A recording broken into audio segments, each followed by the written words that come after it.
so much for clicking on this video. Hope you're having an awesome day. Thanks for taking some time every day to hang out with me. Today's video, we have the Slay Glam unboxing for July 2020. I will leave my Slay Glam playlist to watch previous unboxings, and if you haven't already, please subscribe and give this video a like. Let's get unboxing. Alright guys, before we jump into the unboxing, on my eyes I have the Glam Light Veggies Lover palette, and then I have the Nina Fressa Cosmetics It's 420 Somewhere lashes. I was kind of feeling Slytherin vibes since I have my platform 9 3/4 shirt on, and I decided to pair it with my Slytherin headband, so I figured let's do an all green look. Also, August is usually when schools resume, and still waiting on my Hogwarts letter. Before I forget, Slay Glam box is $24.99 a month. You get 5 to 7 full-size items, and each box retails for over $100. This is what the inside of the box looks like. I do enjoy Slay Glam. We get a lot more indie brands, but then again, we have received a decent amount of Glam Light palettes, which is super exciting. Like the Caliente palette is closer to $40, so that's really awesome to receive in a box like this. I will say I haven't had like the best of luck with their customer service. They do respond pretty quick, but with regards to executing what they need to fix, it has been a challenge. I mentioned the Caliente palette. One of my shades was shattered. I had requested a replacement. I have emails of them saying it will be included in your next box, and this is like months ago. So I still have not received that replacement. And then instead of including it in either May or July's box, they said that they're gonna ship it separately. Still haven't received it, so I am a little irritated on that. I have kept the subscription around because I do enjoy it, but also in hopes that I can still get my replacement item. It slightly is turning me off on their brand. I get it, COVID, things are going to be delayed, but then again, you have your other boxes that have been super on top of it. I know each service has a different capacity, but it has been months since they confirmed that I would get a replacement, and I still don't have it to this day. So for July's box, we got 5 items. The first item I think is by Steb. This is the Glamour Me Color Eyeshadow Palette. I have not heard of Steb before. Ooh, this is what the inside looks like. Okay, I could be down with this color story. This palette looks very heavy on the pinks, but we also have pops of blues and purples, so I do like that. I spy a matte black. I really like a really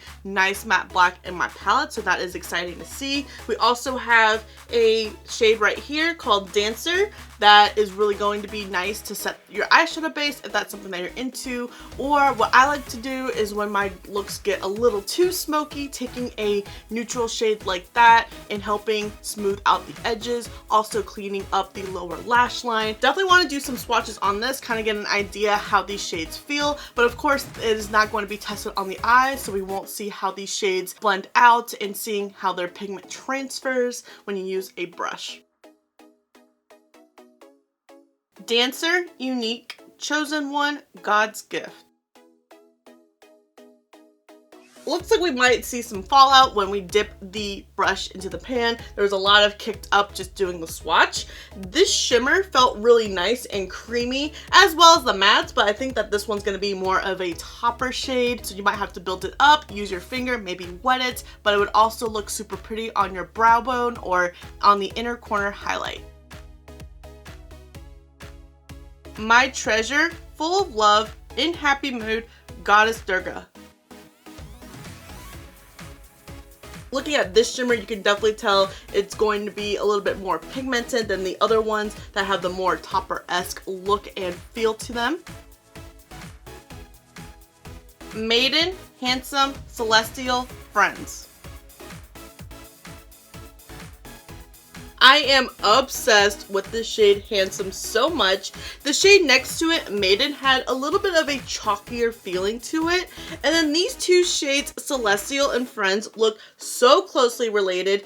Even could be argued that My Treasure looks similar to that. So I would have liked to have seen a little bit more variation with that. And I'm looking at the palette now. There are no matte purples in here, but we have some purple shimmers. So it would have been nice to replace some of these pink mattes with either more blue or even just add some purple mattes to this palette. I think if I were going to use this palette, I see myself reaching for either ColourPop's It's My Pleasure or Lilac You a Lot to help substitute for the lack of purple mattes in here. Maybe even pull out ColourPop's Blue Moon to add a little bit of more blue mattes and shimmers to this palette as well.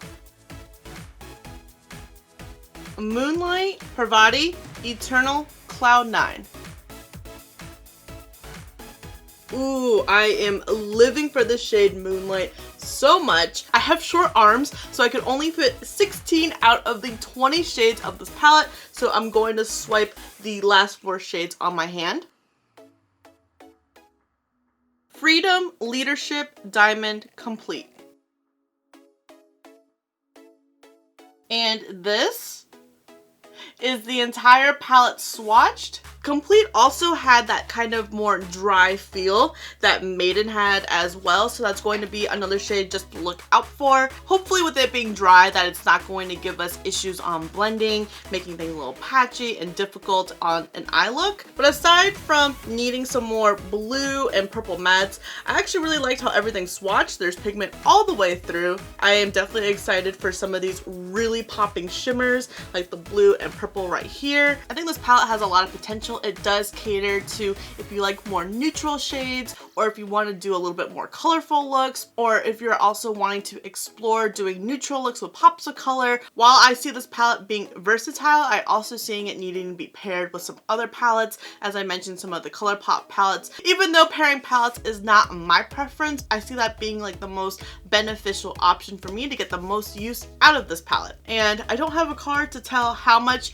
each of these products retail for. Next we have by Be a Bombshell. This is the one stick and I have the shade Hocus Pocus. This is what she looks like. It is a nice vampy shade. I was kind of hoping that would be the case with the shade called Hocus Pocus. Is it like a cream cheek product? That's what I'm assuming it is. I know NARS has a couple of things like this. Oh wow. Maybe I can use it as a lipstick.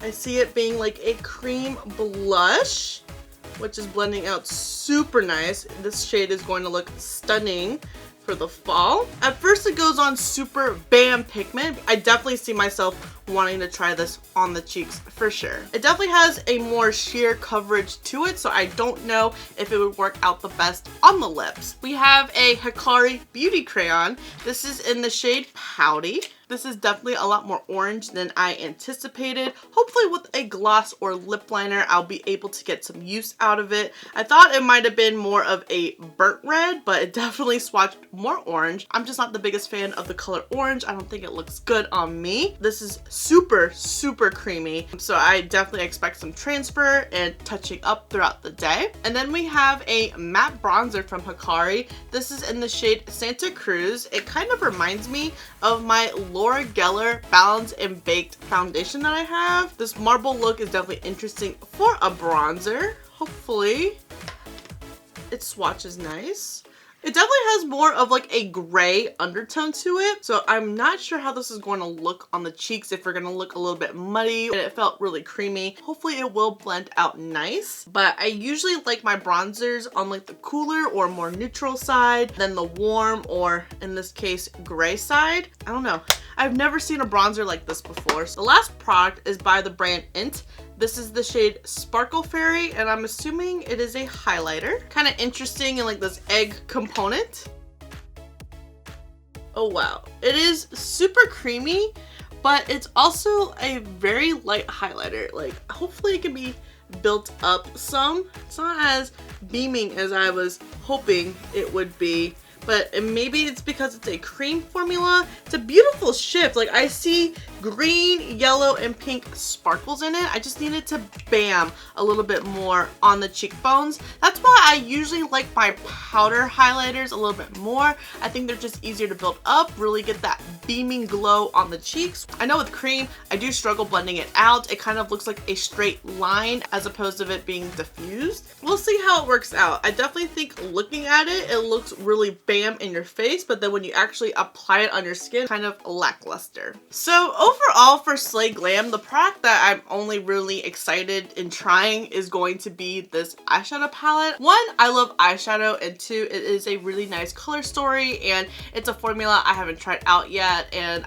the swatches really did excite me. Even though I wish there were some more purple and blue mattes and there were some of those similar pink shades, I still think it was pretty decent, especially not being familiar with the brand. It definitely took me by surprise. The other products I'm just kind of about. I'm actually a little bit more excited about this Be a Bombshell stick than I anticipated. It's a really beautiful shade and I liked how it blended out using a sponge, and that sponge wasn't even wet. It was just something I grabbed easily off my vanity just to get an idea of what it was going to look like. I'm still a little taken back by the look of this Hikari bronzer, but it's swatched really nice. I just hope it looks good translated on the face, but I am a little bit worried about the undertone of this bronzer if it truly will work out. I have used a lot of these Hikari lip products in the past. They're not bad, they're just something I forget about in my collection because I do have other formulas that I do prefer. This is also a shade that I'm not easily drawn to, so I'm gonna have to figure out in my collection finding a gloss or lip liner that's gonna pair well for it, or it might be like the bronzer and get easily decluttered if it just doesn't work out. Also on the chopping block would be this Int Highlighter. I think it had a lot of potential to look really beaming and stunning on the cheekbones, but then when it was actually swatched, it was really lackluster. So hopefully it will translate a little bit better on the cheekbones when you have your bronzer and blush already on. I would love to know if you guys get Slay Glam box. Did you get the same product as me, or were there any other variations? Did you get the same color Be a Bombshell Hikari lip liner? How was your experience with all of these products? What worked and what didn't work out for you? And if you had to reach out to their customer service, how was their experience, or are you like me and in the boat of waiting on a product replacement? Also, do you plan on getting August's box? August's box, each product is supposed to be a palette. Thank you so much for watching. I really hope you enjoyed this video. Don't forget to subscribe before you leave, and if you don't, I appreciate your view anyways, and I'll see you in the next video.